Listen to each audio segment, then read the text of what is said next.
Most dads get a tie for Father's Day. Tim Russert's dad deserves something a lot better. Tim's book about his dad, Big Russ and Me, Father and Son, Lessons of Life, has been on the New York Times bestseller list for 4 weeks now. You better get him something nice, Tim. He, of course, is our NBC News Washington bureau chief and moderator of Meet the Press. Big Russ is home outside Buffalo, New York. Tim, Big Russ, good to see you both. How are you? Great, Thank you. Big Russ, let me start with you because I talk to your son way too often. Let me just ask you about your reaction to the popularity of this book. Are you surprised by all the hoopla? Yes, very much so. It's been really great the way it's gone over, and everybody's looking for him, and they're still looking for him. Are you surprised there's so much interest, though, Big Russ, in what you have meant to Tim's life, and so many people want to read these stories that are really very personal stories? No, I think, that we've been pretty close and everything, and the magazine or the book is something else. Tim, you have to be surprised a little bit. I mean, you basically wrote a story about what your father meant to you, and everybody wants to read it. You know, Matt, I have been amazed how it's resonated. And as I've gone around the country, people coming up and saying, this is my life. This is what my dad taught me. Big Tom, Big Mike, Big Fred, Big Pat, Big Joe, Big Jack. There's a sense in this country, a yearning for authenticity, for reality, reality TV. These guys are real. They grew up during the Depression, they went to World War II, and they came home and built the greatest middle class in the history of mankind. And we have to salute them. We have to thank them for their sacrifice. I know you've said to me on many occasions that you learned a lot about your work ethic from your father because he came home from the war, he took 2 jobs, worked for the sanitation department, drove a newspaper delivery truck, and really kind of did what he had to do to pay the bills for his family. Do you think you and he view work differently? You love your work. Did your dad love his work? He felt his responsibility. I don't think he loved it. He had to get up every morning at 5 o'clock in the morning and kept going all day and all night. Matt, he never complained.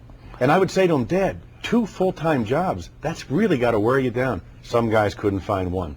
Dad, 6 months in a hospital after a plane crash, that had to be tough, tougher for the guys who died. He used to say to me, put your nose to the grindstone and hope for the best. Hard work and optimism, you think they should be in conflict, he embraced them both. Big Russ, guys are not as good about speaking of their emotions as women seem to be. You don't hear as many fathers and sons sharing intimate stories with each other as mothers and daughters. Have you and Tim always been able to kind of share what's on your mind and in your heart?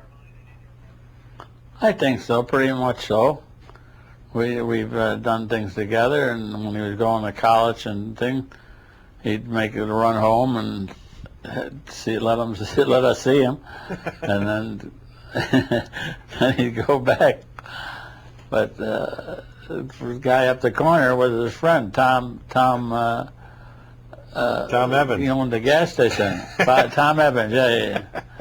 Tim, with Dad, he was his mail taker. I used to come home and get the oil change or the car fixed, and my dad would go crazy. These tires look like Yul Brynner's head. You can't be driving it. Fatherly concerns. You've talked a lot about the good things that have happened between your dad and you over the years. And maybe a weird question, but have there been tough times? Because sometimes you learn more from tough times than you do from good times. Oh, sure. Growing up in the 60s was not easy, and I went to school in Ohio, right near Kent State. We had long talks about Vietnam, about culture change. I went to Woodstock. Didn't call home for 4 or 5 days, and my dad was furious at me. And he has a right to be. When my son went away for a night on a sleepover and didn't check in, I went bonkers. So you learn from that. But Matt, even during Vietnam, and I think about it a lot as we cover Iraq, my dad would say, I understand people wanting to be for peace or against the government policy, but don't root for the enemy. Don't root for the Viet Cong. Don't be for those guys. Be for your country and try to change it inside. Well, Big Russ, and I know you're out there in Buffalo, and you've got to become you're probably the biggest celebrity in Buffalo right now because the Bills are falling on tough times. But Big Russ, it's a pleasure to see you even by satellite. Good luck and happy Father's Day to you. And Tim, happy Father's Day to you as well. And to you, Matt. Thank you. It's a pleasure. Tim Russert was a fixture here at NBC News and at Today, and a welcome visitor in millions of American homes every Sunday morning.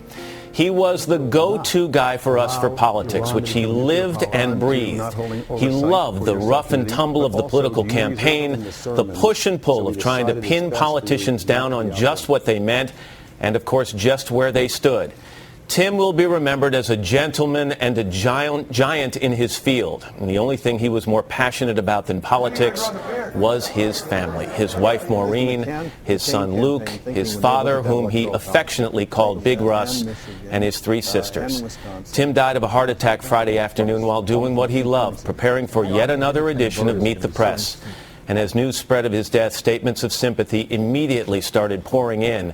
With a special edition of Today, remembering our friend and our colleague Tim Russert. He collapsed on Friday at NBC's Washington bureau, and attempts to resuscitate him proved unsuccessful. Tim died of a heart attack at the age of 58. Dr. Michael Newman was Tim's personal physician. Dr. Nancy Snyderman is NBC's chief medical editor. Good morning to both of you. Good morning. Dr. Newman, I know this is a tough morning. You were at the hospital with Tim on Friday afternoon. Can you just take us through in layman's terms what happened? As we've been discussed, Tim did have coronary artery disease. He had absolutely no symptoms related to his coronary artery disease. It was managed with respect to his risk factors of blood pressure, cholesterol, and Tim himself was always struggling, as many of us do, with weight and trying to stay in shape.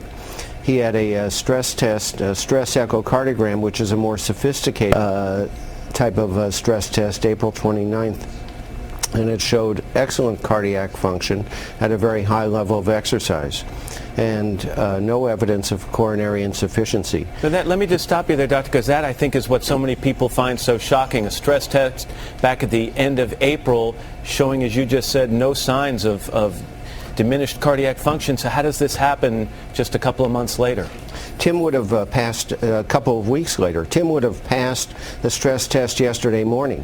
In fact, he was on his treadmill, and he pounded away on that treadmill almost every morning that he was here in town. In the green room, I was just talking with one of the folks, and let me try and illustrate that. I just have a few papers here that I'm going to roll up into a tube that represent a coronary artery. And as you can see, the flow looks fine. What you have to imagine now is that there's some cholesterol taken by this piece of Kleenex in the wall of the coronary artery, but it doesn't restrict blood flow. So on a stress test, because there's no restriction of blood flow, he will have a normal stress test. What happens, however, is that the cholesterol ruptures into the channel of the coronary artery, and that causes a sudden thrombosis, a blood clot, and that limits blood flow, causes the heart attack. That led to a ventricular fibrillation, which is a fatal arrhythmia and sudden death. That is the mechanism. Rupture of a cholesterol plaque causing acute thrombosis. Nancy, let me bring you in on this. I know you'd like to say a few words about Tim, but also this idea that he could have a stress test so close to the actual event that claimed his life. It's got to be very alarming for a lot of people out there. Well, it is, and it underscores one of the big myths, and that is that young people can have heart disease. About over 300,000 people die unexpectedly from heart disease in this country, and Tim is now one of those statistics. You know, I'm a relative newcomer to NBC News, and Tim welcomed me with open arms. He would always call me Doc. And the height of this political campaign, I ribbed him a lot, saying he was having a lot more fun on his beat than I was having on mine. And then he'd say, what do you know? And he'd want to know about Kennedy, and he wanted to know about the candidates. But then he would also pull me aside, and he said, it's tough to eat well on this campaign, and I'm obviously putting in a lot of hard hours.